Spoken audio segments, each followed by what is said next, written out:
to the second episode of Sassgrass. Today, I'm going to discuss the Enbridge 7 Stars Energy Project. It's a 200 megawatt wind farm that will be built just east of Weyburn, Saskatchewan. The project's design will include 46 turbines, a power substation, and an interconnection with an existing SaskPower transmission line. To keep this podcast relatively short, I won't go into much detail about the project. If you're interested in learning more, visit enbridge.com and click on Projects. Scroll down until you find the 7 Stars Energy Project. I'll be covering a few concerns that residents in the area have raised, including No Weyburn Windmills, an advocacy group that aims to shed light on the hidden flaws of wind farms and their impact. Now you can catch up with this group on Facebook by searching for No Weyburn Windmills or their website at Linktree No Weyburn Windmills. I don't usually take a story at absolute truth unless there is a way to verify it. Fortunately, I can do that for this case. About an hour and a half north, there's another 200 megawatt wind farm southeast of Kipling. The Bekavara wind farm spans over 20,500 acres of land and houses 36 turbines, which is comparable to the Weyburn turbines. The Kipling turbines stand at 107 meters tall, from the ground to the tip of the blade, with a hub height, where the generator sits, of 67 meters and a rotor diameter of 80 meters. They operate when the wind speeds range from 15 to 90 kilometers an hour. Now the Weyburn turbines are significantly larger, with a blade height from ground to tip of almost 180 meters, a hub height of 98 meters, and a rotor diameter twice that of the Kipling turbine, spanning 163 meters. These turbines will be enormous. Now let's talk about the obvious. Most of us have driven past a wind farm, and we marvel at the size of these wind turbines and the motion of its blades. They're a sight to behold. However, after 10 minutes, they're out of sight and in our rearview mirrors. Not so for the people living around them. They're a constant presence in their skyline, making regular appearances in their family photo albums and videos. There was a concern about the red flashing lights on top of the wind turbines. Some wind farms, like the ones south of Estevan on the US border, constantly remind us of their presence at night with a long line of red flashing lights. Enbridge has addressed this issue, stating that those warning lights are for aircraft and are necessary. However, their system will only turn the lights on when an aircraft enters the wind turbine airspace, and then turn off again when the aircraft has passed. Another issue raised was the decibel level created by the turbines. Now, Enbridge stated that the noise will be no louder than a normal conversation near the base of the tower.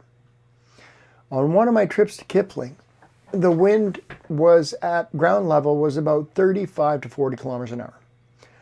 I stopped on the gravel road about 200 meters from the wind turbine, turned off my vehicle, and used a decibel level meter on my watch to take a reading. Now I know it's not very scientific, but it gave me a rough idea. I could definitely hear the blades moving through the air. My readings fluctuated between 40 decibels and 65 decibels at 200 meters away. I spoke with a few of the locals, but due to their non-disclosure agreements with the company that installed the turbines, they were not allowed to discuss these issues.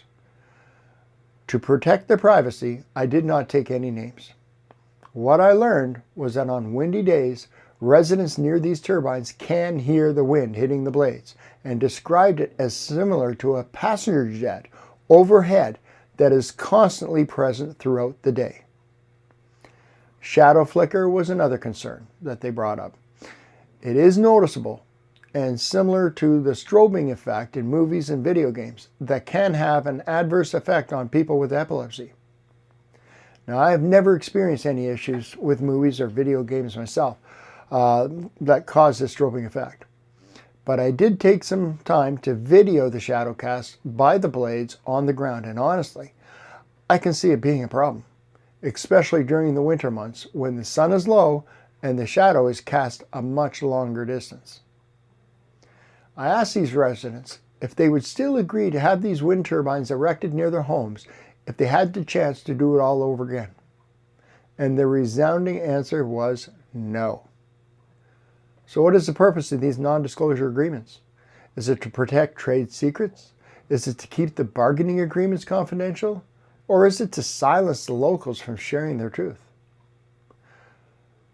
There are many other concerns regarding these wind farms. For instance, the environmental impact, such as fires, explosions, and toxic waste. On occasion, some turbines catch fire, and local fire departments cannot reach those sites. They are left to extinguish spot fires when the flaming debris falls to the ground. Sometimes the hydraulic oil lubrication breaks a seal and runs down the side of the tower, or even becomes airborne and drifts across the field. Then there's the issue of disposing of the turbine blades and site cleanup. The last I heard, the company is only responsible for reclaiming down about 4 feet into the ground. Anything buried deeper than that is left behind. Consequently, all that concrete remains, and any cables or infrastructure deeper than 4 feet will stay in the ground. One thing I couldn't see was the impact on wildlife or migratory birds. I didn't see any animals or birds struck down by their blades, but it was January, and the presence of no trespassing signs on every lease road prevented me from getting any closer. Now, let's conclude our discussion on the feasibility of these wind turbines. After all, they are being erected to provide us with clean energy, not just a superficial feel-good band-aid that assures us of saving the planet. The nameplate value of these wind farms is set at 200 megawatts, which is sufficient to power 100,000 homes. However, this is not entirely accurate. That 200 megawatt output depends on the wind consistently exceeding 30 to 60 kilometers an hour for the turbines to operate at their peak efficiency. Any wind speed below 30 kilometers an hour results in reduced production, while any wind speeds above 90 kilometers an hour causes the turbines to cease operation entirely. Additionally, if the temperature drops below minus 30, the turbines will shut down and heaters will kick in, consuming energy. Now, I have a personal interest in weather data collection. I have a weather station mounted on top of my roof. I've been diligently collecting weather data since July 2012. Which amounts to approximately 13 years of wind speed data that has undergone rigorous quality checks through the Citizen Weather Observation Program, or Weather Quality Assurance. I won't bore you with the extensive data I have compiled or the mathematical calculations I used to determine the wind speed at 100 meters above ground level, or the specific wind speeds required by certain turbines to attain their peak generation values.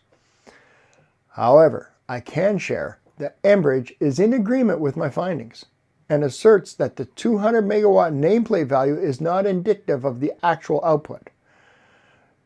Enbridge estimates an average output of around 47%, which is 90 megawatts.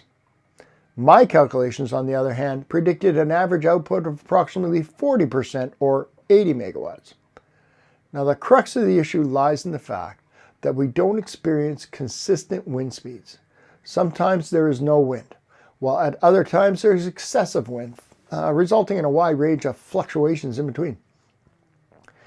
Consequently, relying solely on wind as a sustainable baseload power source to provide heating, powering refrigerators and deep freezers is akin to relying solely on a weatherman's 10-day forecast for accurate weather predictions.